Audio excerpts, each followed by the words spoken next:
diziam não haver ressurreição e lhe perguntaram: Mestre, Moisés nos deixou escrito que se um homem morrer, tendo ele mulher, mas não tendo filhos, seu irmão deverá casar com a viúva e dar descendência ao irmão.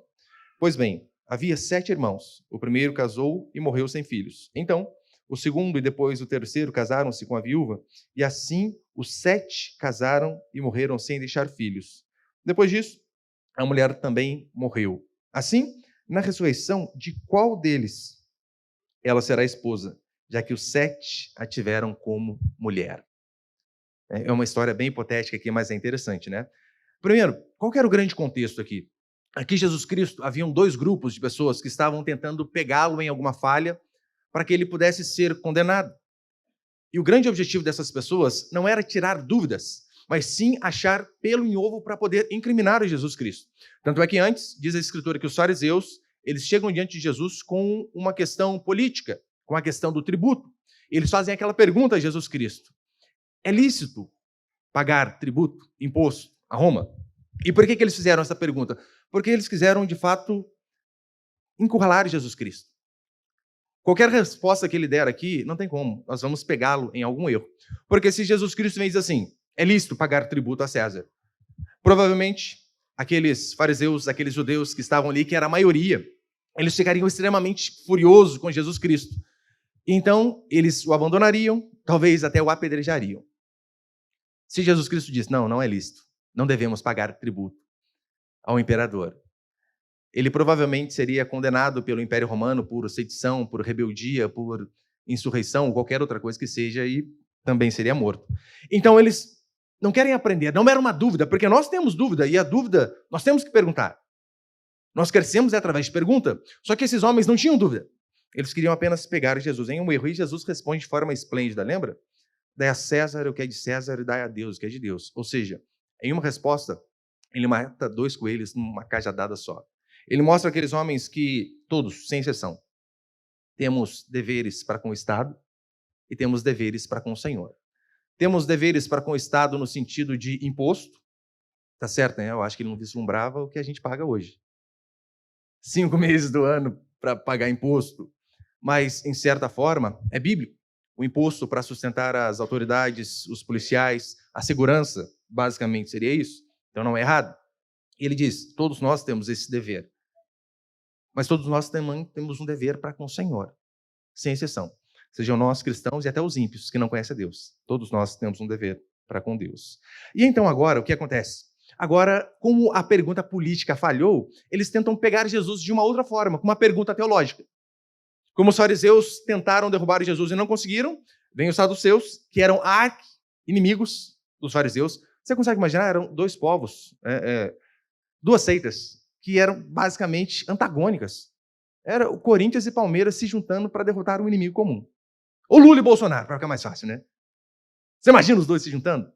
Mas como o objetivo era pegar Jesus em alguma falha, então eles se juntam. E agora nós vemos uma pergunta teológica até que absurda para tentar fazer com que Jesus errasse, mas eu vou mostrar aqui para vocês o que aconteceu. E eu quero passar apenas 2 princípios aqui esta manhã. Põe ele, por favor. Eu vou ser bem sucinto, bem rápido.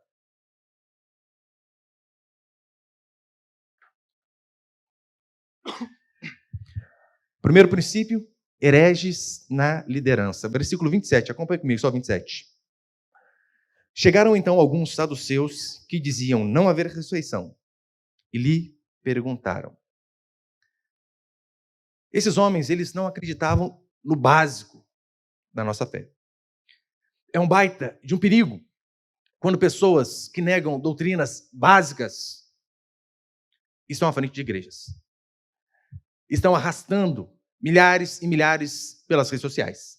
É um perigo terrível. Aqueles homens que ocupavam essa função de liderança, ali da religião judaica, eles eram hereges doutrinariamente, não em um assunto difícil, mas em um assunto básico.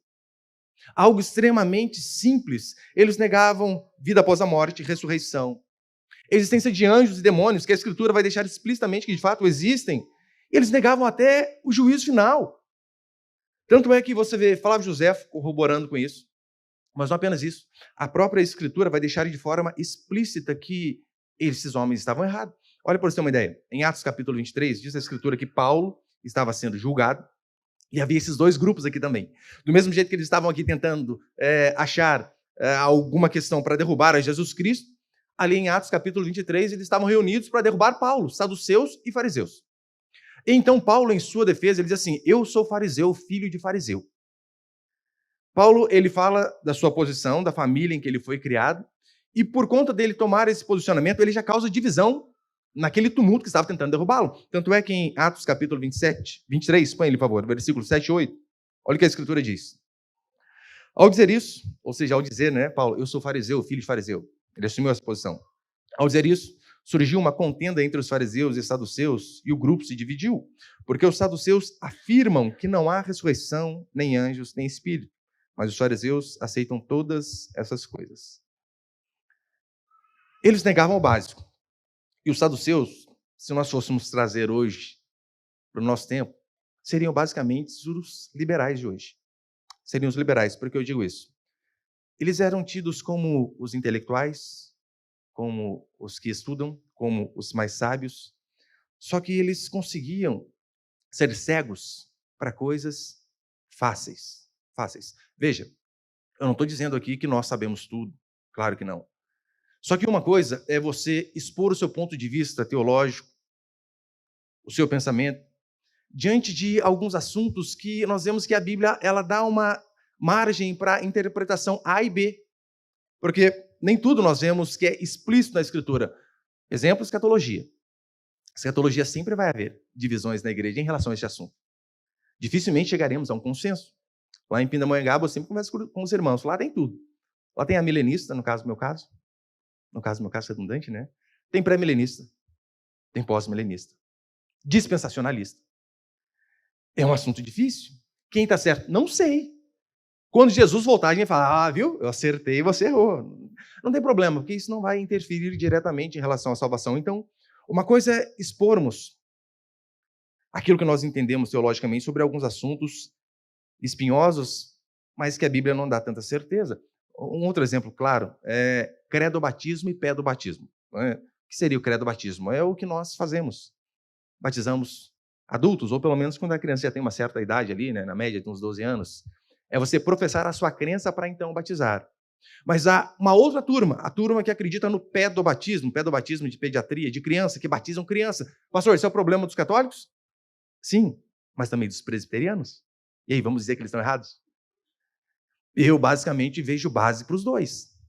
A gente, é claro, né, exercita o credo-batismo, mas eu não posso dizer que uma pessoa ela é herege por conta de batizar criança.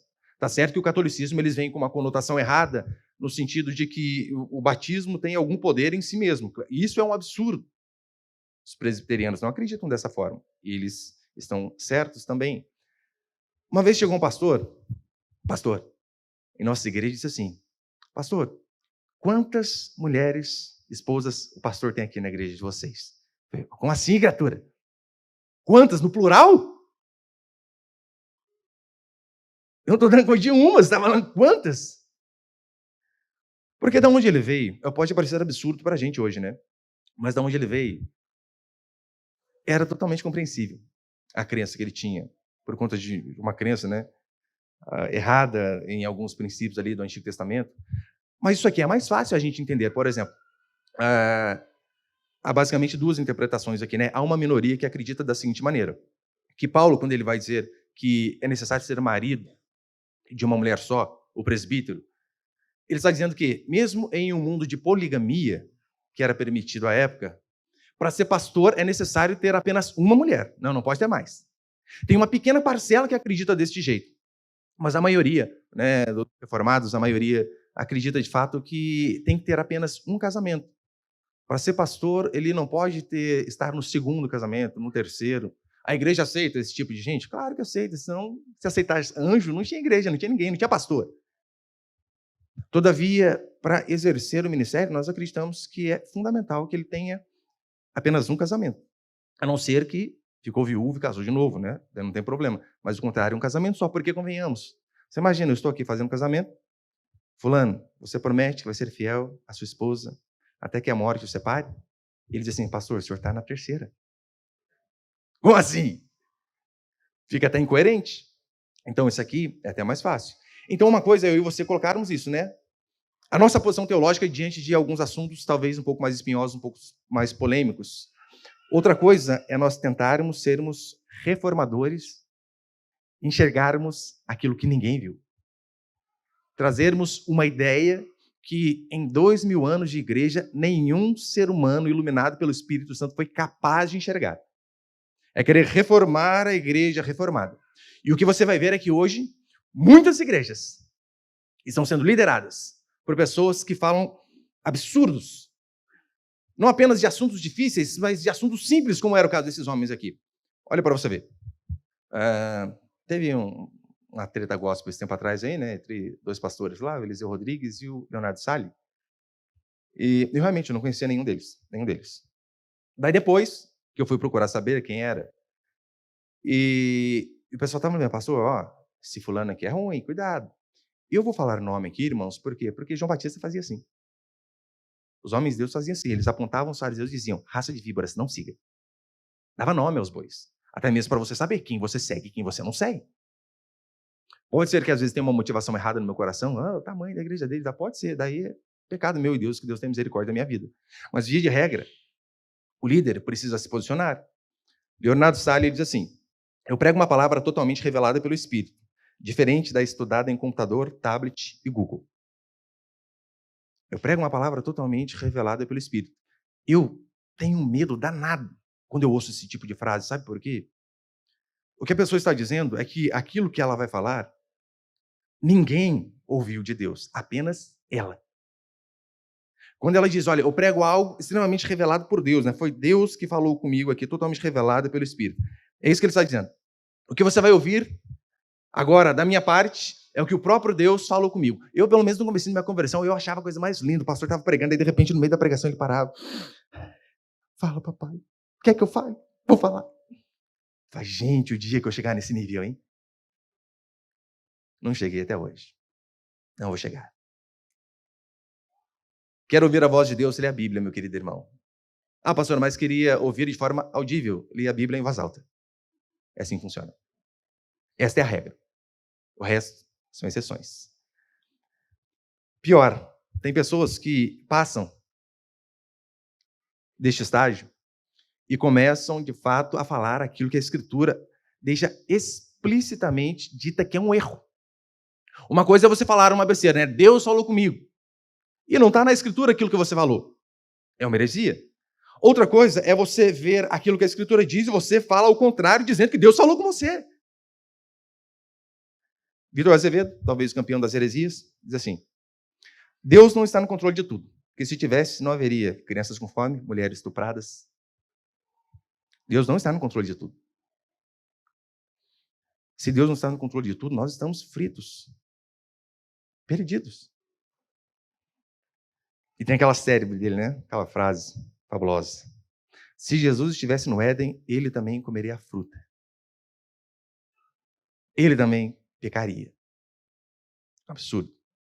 Tiago Brunet, ele diz que Deus tem o lápis do destino, mas o homem tem a borracha das decisões. Por que eu cito esses nomes? Porque são pessoas que são ouvidas por milhares. Deus tem o lápis que escreve o destino. Primeiro, né, o que Deus escreve nem permanente é. Com o tempo vai embora. Mas vai além.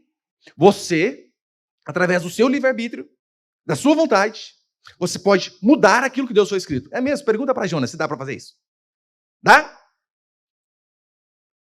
Eu e você aqui, quantas vezes? Não adianta. Quer ver crente dar cabeçada na parede é quando ele sabe que algo é certo e ele vai e faz o errado. É questão de tempo, e por vezes um tempo curto, para um raio cair no meio da cabeça dele. É assim que funciona. Ricardo Gondim, da igreja Bethesda, ele disse que o gay tem que ter orgulho de ser gay. Pastor, isso aí é um absurdo, né? Só que o absurdo começa ali, né, na heresia pequena. Esse pastor diz que a igreja dele agora é inclusiva no sentido de não apenas aceitar, nós aceitamos esse tipo de gente? Claro que aceitamos. Lá em Pina, teve uma vez, veio um casal, não sei se é casal, né? Par, melhor, né? Veio um par. Eu acho que por conta deles nos ouvirem constantemente na internet falando sobre isso, entraram de mão dada na igreja. shortinho do Frajola. Ai, meu Deus. O que eu fiz? Os tratei da melhor maneira possível. Do mesmo jeito que eu trato todos os outros visitantes. Peguei o WhatsApp, mandei mensagem no dia seguinte, convidei-os para voltar novamente. Vamos receber do mesmo jeito. É diferente quando a pessoa diz, né? O gay tem que ter orgulho de ser gay, no sentido de que nós aceitamos você do jeito que você não precisa mudar, e não vamos confrontar o seu jeito. Porque se Deus fez você assim, você deve continuar desse jeito. Vou além. Ed René, Igreja Batista, isso aqui que dói, né? Aquele mesmo que diz, lembra que a Bíblia necessita ser atualizada? Isso é um progressista. A Bíblia precisa ser atualizada. Mas tem um absurdo, talvez pior que este, que ele diz. Ele, em um dos seus sermões, ele está falando sobre o diálogo de Jesus com a mulher samaritana. E lembra que Jesus diz a ela, olha, se você beber aí desta água, você vai ter sede novamente. Mas se você beber da água que eu der, do seu interior vão jorrar rios de água viva. Até aí tudo certo? Tudo certo. Então ele diz assim, essa água viva que Jesus diz é apenas um eufemismo. Essa palavra tem um duplo sentido. Jesus ali está falando, na verdade, de sua virilidade, do seu sêmen, do seu esperma. Pastor reformado dizendo um absurdo desse. Ai, pastor, para de ficar arrumando rolo. Mas calma aí, olha o tanto de gente que ouve esses homens. Como assim não faremos como João Batista e dizer, olha, raça de víboras, não siga este povo. Porque ele está indo para o caminho errado e está levando milhares juntamente com ele. Nós seremos bonzinhos apenas se fizermos o quê? Se fizermos silêncio, ficarmos calados. É a mesma coisa, se você fosse um médico e você então, você é acionado ali pelo comando e para você atender uma ocorrência de um ônibus que tombou na viaduta. Então você está ali atendendo as pessoas e você percebe que o seu amigo de profissão, outro médico, ele aproveita do estado das pessoas desacordadas, machucadas, sem uma consciência plena, e ele começa a desatar ali, arrancar o relógio do braço da pessoa e colocar no bolso. Põe a mão na carteira e guarda no bolso. Se você não fala nada, você é um covarde, um frouxo. E por que nós, pastores, veríamos esses homens fazer absurdos e teríamos que ficar em silêncio? Que amor é, de fato, você não falar nada. É você orar para que Deus toque o coração da pessoa. Ah, irmã, para com esse papinho. Orar, sim, descer o porrete também. Faz parte. Amém. Glória a Deus. Esse é dos meus. É assim mesmo. Na época de Jesus Cristo, os hereges lideravam. Hoje, a igreja está indo no mesmo caminho.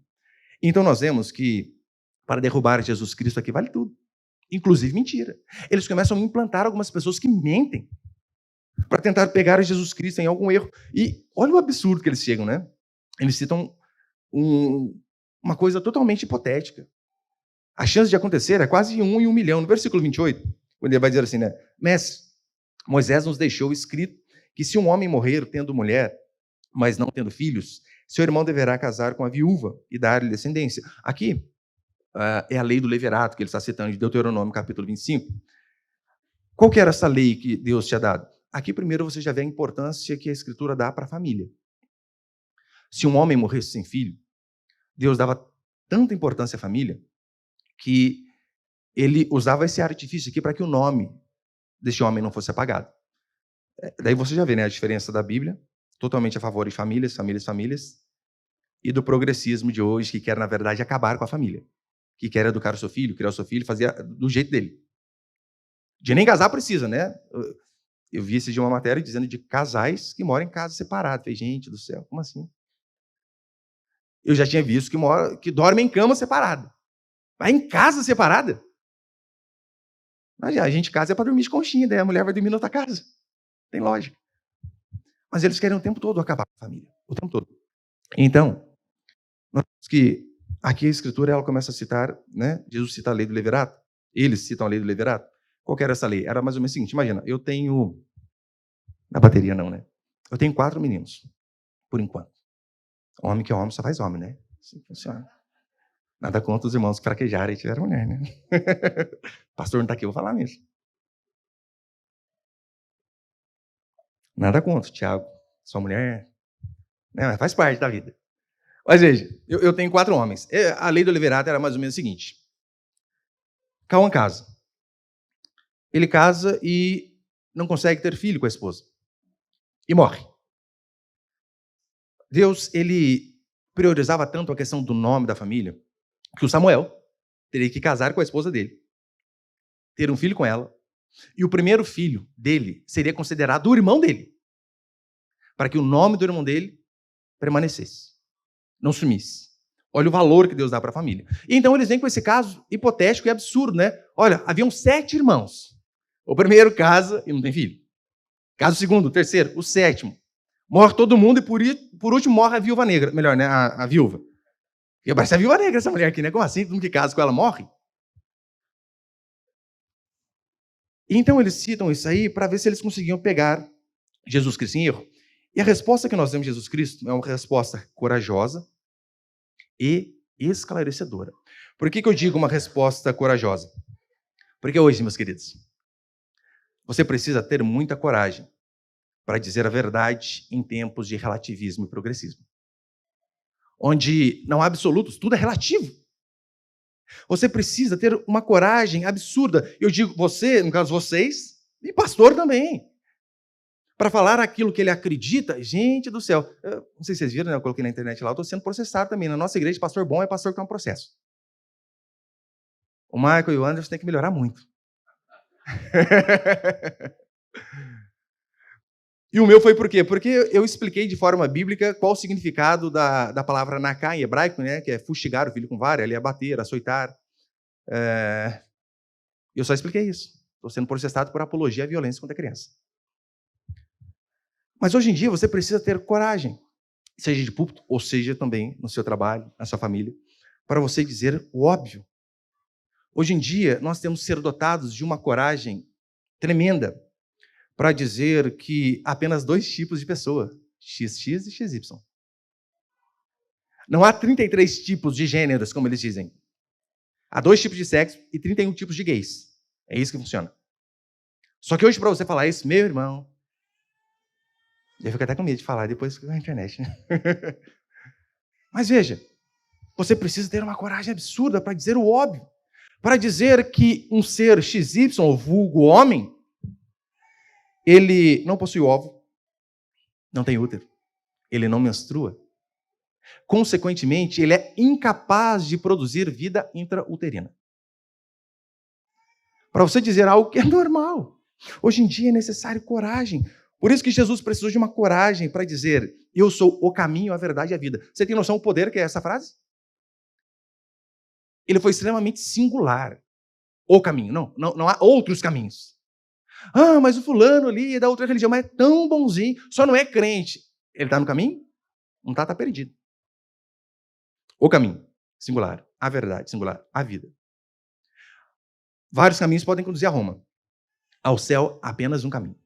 E esse caminho, Jesus Cristo diz: sou eu. Apenas uma pessoa que pode fazer a ponte entre Deus e os homens. Jesus Cristo, porque ele sendo Deus, ele consegue segurar na mão de Deus.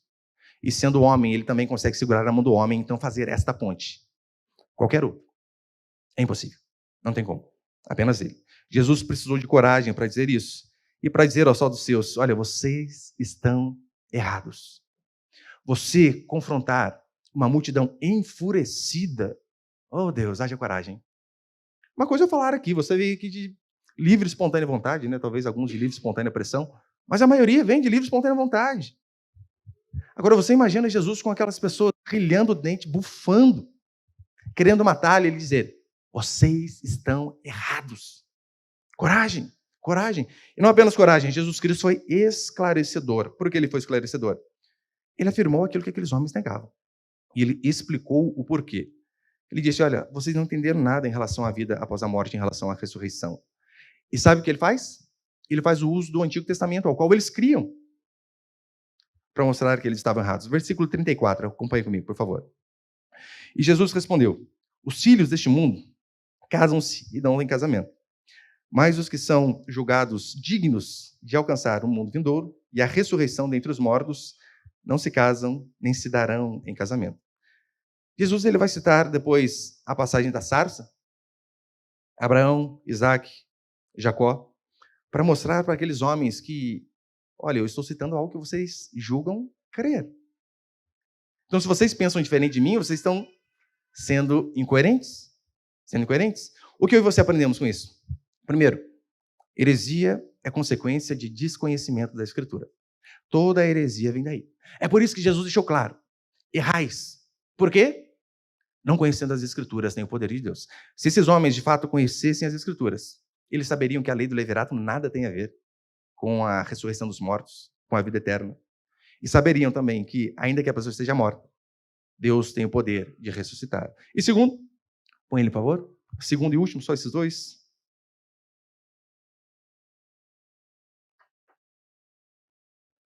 Segundo casamento, eternidade e advertências. Acompanhe comigo, versículo 34 de novo, por favor. Jesus lhes respondeu: os filhos deste mundo casam-se e dão sem casamento, mas os que são julgados de alcançar o mundo vindouro e a ressurreição dentre os mortos não se casarão nem se darão em casamento, porque já não podem mais morrer, pois são iguais aos anjos e são filhos de Deus, filhos da ressurreição. Primeiro aqui, Jesus Cristo deixa claro que não existe casamento eterno. O casamento de nós, seres humanos, é até que a morte os separe. E a morte, ela vem para fazer isso, colocar um ponto final. O casamento, ele é uma relação entre duas pessoas apenas para esta vida aqui. Você não vai ser marido da sua esposa na vida eterna, nem o contrário. Casamento é algo para esta vida aqui apenas. O marido e a mulher, eles são uma só carne, é o que vai dizer a Escritura. Mas em nenhum momento você vê a Bíblia dizer que eles são um só espírito.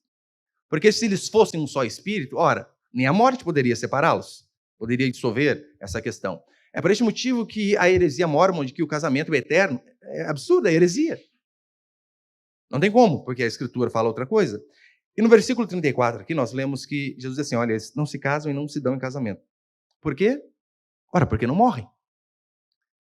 E se não morrem, qual o objetivo da união, filhos, para perpetuação da espécie? Você não vai ver morte.